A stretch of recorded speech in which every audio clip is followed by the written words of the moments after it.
The fifth and final chapter of Counsels and Maxims is titled The Ages of Life. Unlike the previous chapters, it is not divided into numbered subsections, but because it's 25 pages long, I'm going to divide it up into parts myself, and I will number each of those parts continuously with the previous sections. So although Schopenhauer does not call this section 54, that's what I'm going to call it. In this first selection that I have for you today, Schopenhauer introduces his project in the chapter, and he explains why it is that the years of our youth appear to be so much happier than the rest of our lives, especially when we look back at them in memory. And he gives, I think, 4 different reasons for this. Briefly, these are the lesser role that will plays in the life of children, a somewhat surprising claim that Schopenhauer defends at length. Second, that the knowledge we acquire as youths helps to create the categories through which we understand and classify our later adult experience. Third, that children see the world objectively, that is, as object, not as subject. I'll try to explain just what Schopenhauer means by that, because I think his use of those terms can be a little bit confusing.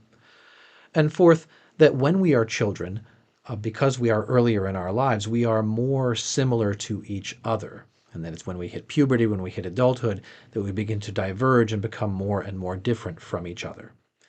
Schopenhauer concludes this section I'm giving you today with some ruminations on why it is that the transition into young adulthood is always marked by a kind of disillusionment. No matter what kind of youth we've had, we always come in our teen and early 20s years to feel that we have been deceived somehow, that the scales or illusions are falling away from us. So that's my summary of what's to come. Here's what Schopenhauer writes. Chapter 5, The Ages of Life. There is a very fine saying of Voltaire's to the effect that every age of life has its own peculiar mental character, and that a man will feel completely unhappy if his mind is not in accordance with his years. Qui n'a pas l'esprit de son âge a tout l'imberture. It will therefore be a fitting close to our speculations upon the nature of happiness if we glance at the changes which the various periods of life produce in us. Our whole life long it is the present, and the present alone, that we actually possess.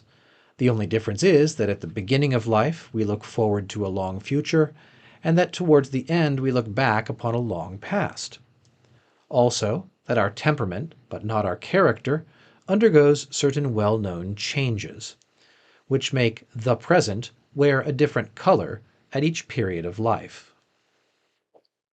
I have elsewhere stated that in childhood we are more given to using our intellect than our will, and I have explained why this is so. Footnote. Translator's footnote, the reference here is to Weltashwille und Vorstellung, Book 2, Chapter 31, for those of you who want to look that up. It is for just this reason that the first quarter of life is so happy. As we look back upon it in after years, it seems a sort of lost paradise. In childhood, our relations with others are limited, our wants are few. In a word, there is little stimulus for the will. And so our chief concern is the extension of our knowledge. The intellect, like the brain, which attains its full size in the 7th year, translator's footnote notes that this is not entirely correct. I'm going to pass that by. In the 7th year, is developed early, though it takes time to mature, and it explores the whole world of its surroundings in its constant search for nutriment. It is then that existence is in itself an ever-fresh delight, and all things sparkle with the charm of novelty.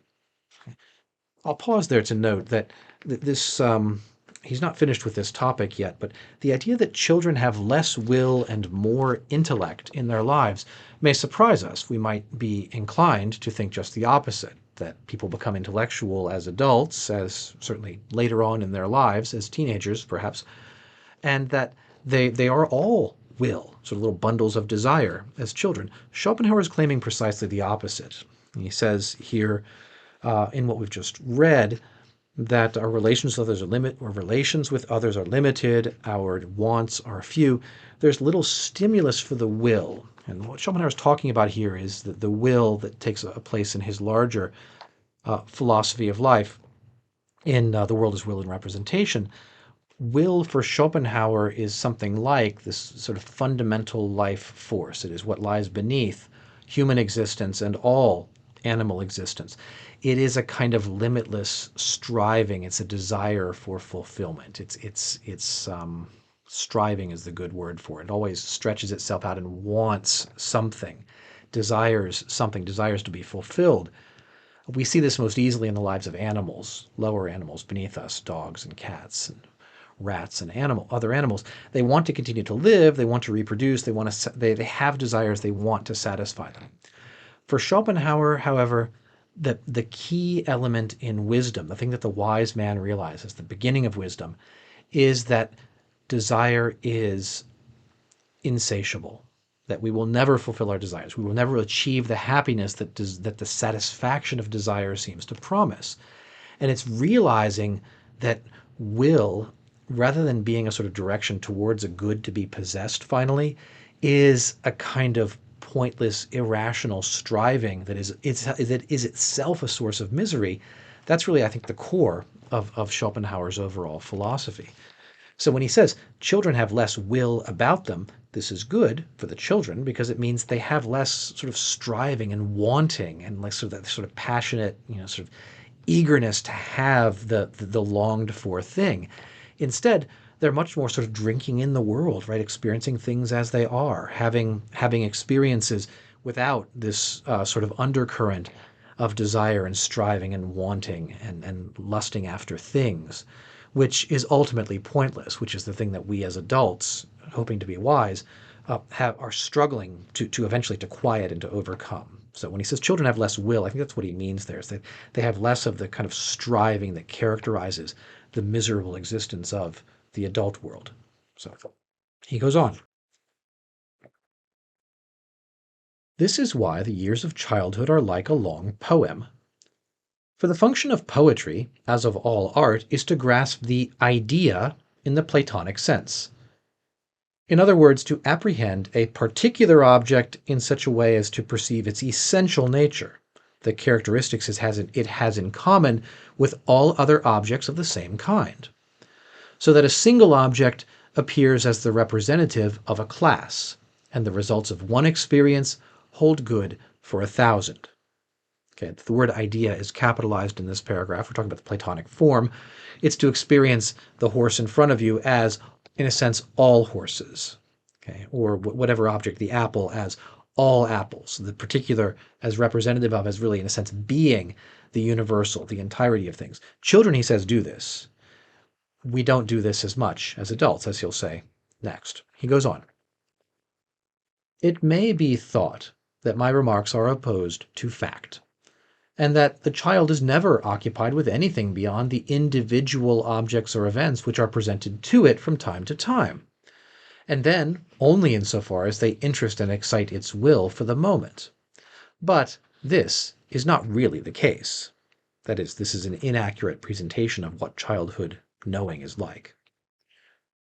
In those early years, life, in the full meaning of the word, is something so new and fresh, and its sensations are so keen and unblunted by repetition, that in the midst of all its pursuits, and without any clear consciousness of what it is doing, the child is always silently occupied in grasping the nature of life itself, in arriving at its fundamental character and general outline by means of separate scenes and experiences, or, to use Spinoza's phraseology, the child is learning to see the things and persons about it sub specie aeternitatis, as particular manifestations of universal law. Here, perhaps surprisingly, we have Schopenhauer telling us that children experience the world more truly and more fully than we do. They live more completely than we do, relatively unburdened by the sort of downward pull of will and of striving. He goes on. The younger we are then, the more does every individual object represent for us the whole class to which it belongs. But as the years increase, this becomes less and less the case. I'll pause here to note that we might have memories of this from our own experience as children, right? Your father represents every father, right? The sense which work or play, in the particular context in which you live it in as a child, is for you the universal meaning of that concept, that activity, that practice. That the assumption that all that the things of your experience are general and universal for the whole human race, for all of reality, is present there right at childhood. That's how children know and think. Okay, but as we get older, we acquire more diversity in the objects of our experience, and our awareness changes. Schopenhauer goes on. That is the reason why youthful impressions are so different from those of old age. And that is also why the slight knowledge and experience gained in childhood and youth afterwards come to stand as the permanent rubric or heading for all the knowledge acquired in later life. Those early forms of knowledge passing into categories, as it were, under which the results of subsequent experience are classified, though a clear consciousness of what is being done does not always attend upon the process. This is the kind of thing a person might discover in therapy, for example, that your assumptions about women or about men are informed by these childhood experiences that have set up categories of friend and enemy, mother, girlfriend, etc., that are determining the way in which you engage with the adult world in which you now live. So a little bit of sort of pre-Freudian psychology here from Schopenhauer as well. Continuing. In this way, the earliest years of a man's life lay the foundation of his view of the world, whether it be shallow or deep. And although the view may be extended and perfected later on, it is not materially altered. It is an effect of this purely objective and therefore poetical view of the world, essential to the period of childhood, and promoted by the as yet undeveloped state of the volitional energy, that as children we are concerned much more with the acquisition of pure knowledge than with exercising the power of will. Hence that grave, fixed look observable in so many children, of which Raphael makes such happy use in his depiction of cherubs, especially in the picture of the Sistine Madonna. The years of childhood are thus rendered so full of bliss that the memory of them is always coupled with longing and regret. So what do we have here? This is simply, again, that looking back upon our childhood, because it was a period of not of struggle and striving for goals. We think of the goals of adulthood, of acquiring money, of achieving goods, of maintaining social relationships, of moving on in our career and our job, of worry about the future. Children are just content to know things, to experience things, to grasp this horse as representative of all horses, to look at the thing in front of them, to experience it fully in its most objective sense. So, continuing now with Schopenhauer. While we thus eagerly apply ourselves to learning the outward aspect of things, as the primitive method of understanding the objects about us, education aims at instilling into us ideas. But ideas furnish no information as to the real and essential nature of objects, which, as the foundation and true content of all knowledge, can be reached only by the process called intuition. This is a kind of knowledge which can in no wise be instilled into us from without. We must arrive at it by and for ourselves.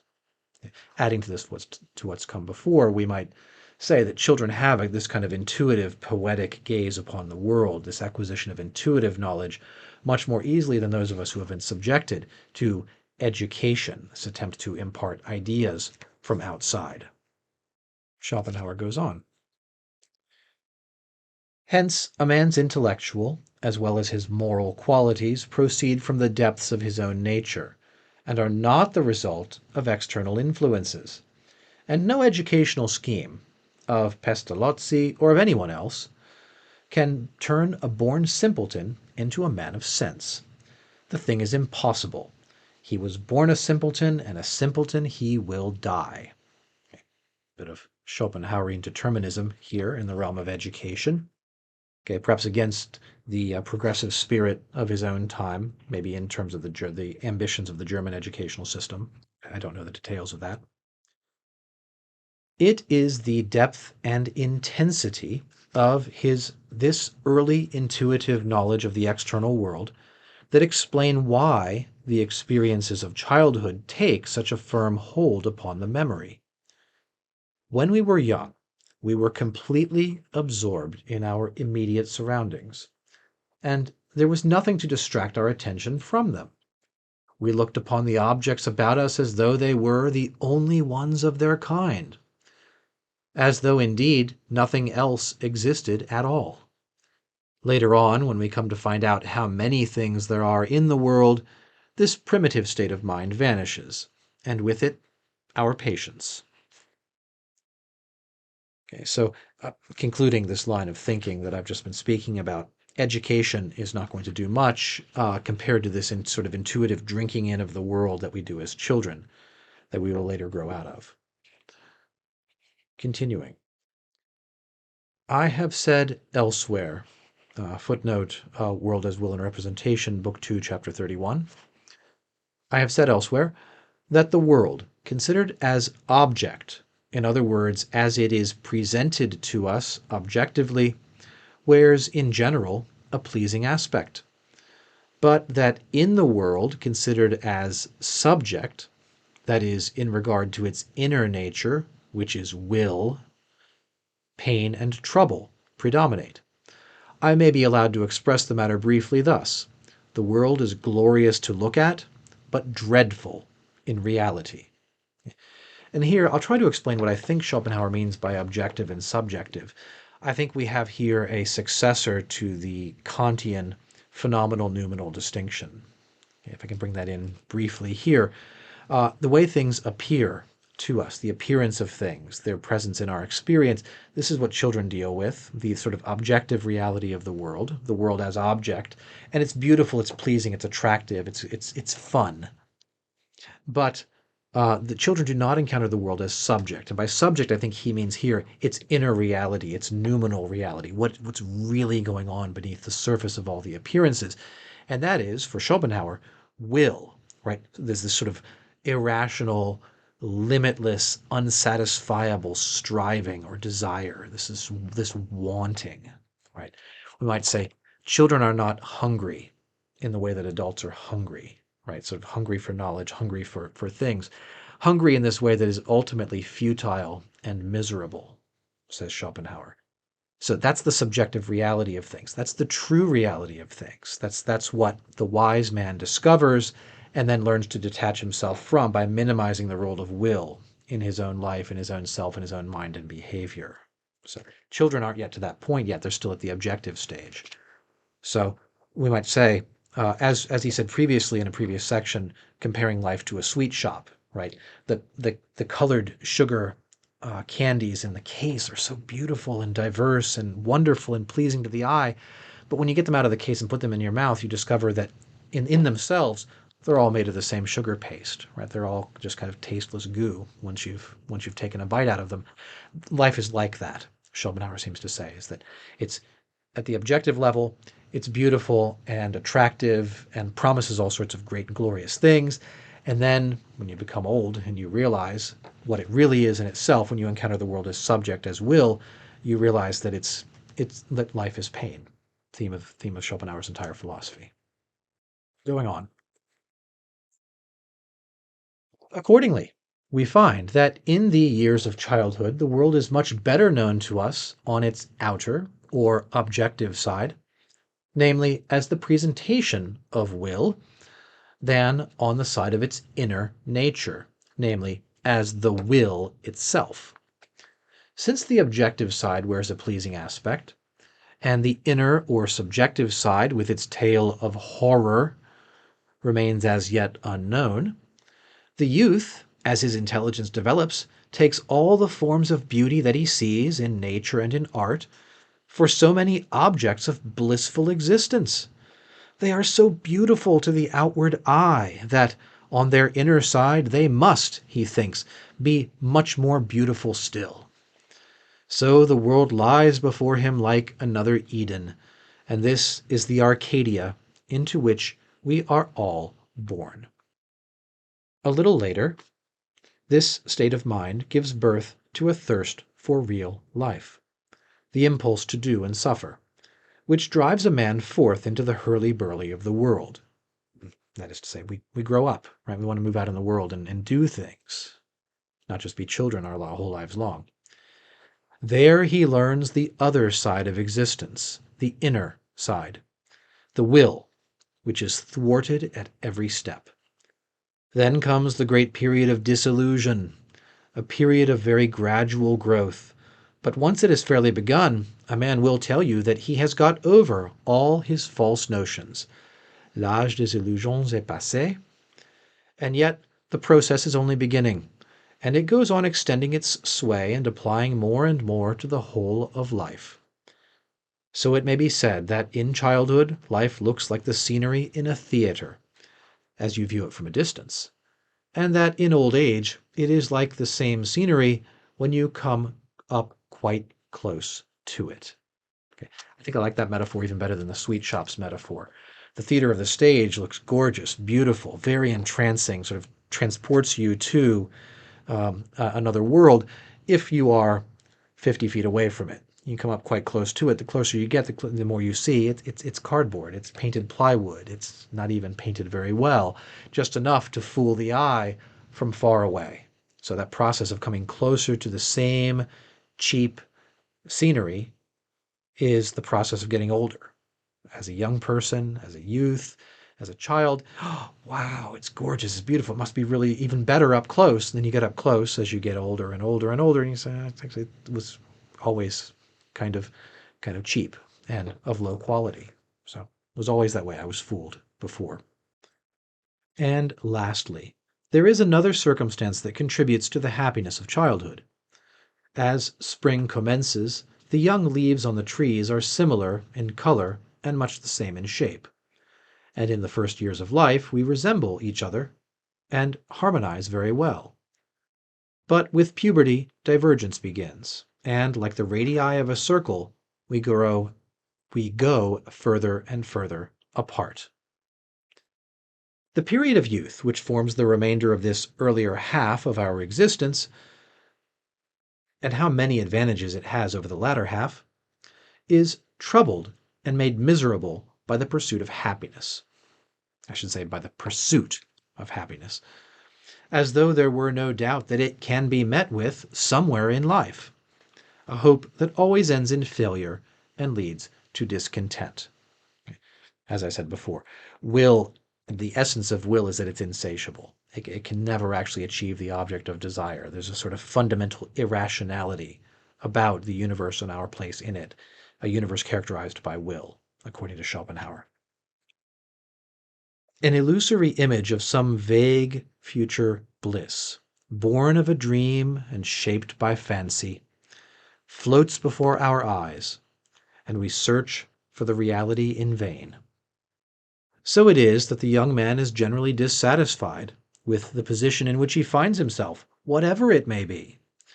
He ascribes his disappointment solely to the state of things that meets him on his first introduction to life, when he had expected something very different, whereas it is only the vanity and wretchedness of human life everywhere that he is now, for the first time, experiencing. Okay. So here's the source of disillusionment, right? A man thinks that his expectations of youth were going to be paid off, and when they're not, when the inner reality of the world, of life, is different from the outer, when he had expected them to be similar, he feels cheated. He feels like there's something that's been snatched away from him or batted out of his hand or put beyond his reach. And again, the Schopenhauerian wise man recognizes that there never was anything that could satisfy this longing, this desire that is will. It would be a great advantage to a young man if his early training could eradicate the idea that the world has a great deal to offer him. But the usual result of education is to strengthen this delusion. And our first ideas of life are generally taken from fiction rather than from fact. That's the end of this section of The Ages of Life, Chapter 5 of Schopenhauer's Counsels and Maxims. That's all I'll share with you today, talking about the nature of childhood and its relation to this sort of fundamental phenomenon of will that Schopenhauer thinks is the most important fact about this world and our existence in it, whether we can be happy or less miserable. We'll take a look at the next section in the next video. Thanks for watching today. Goodbye.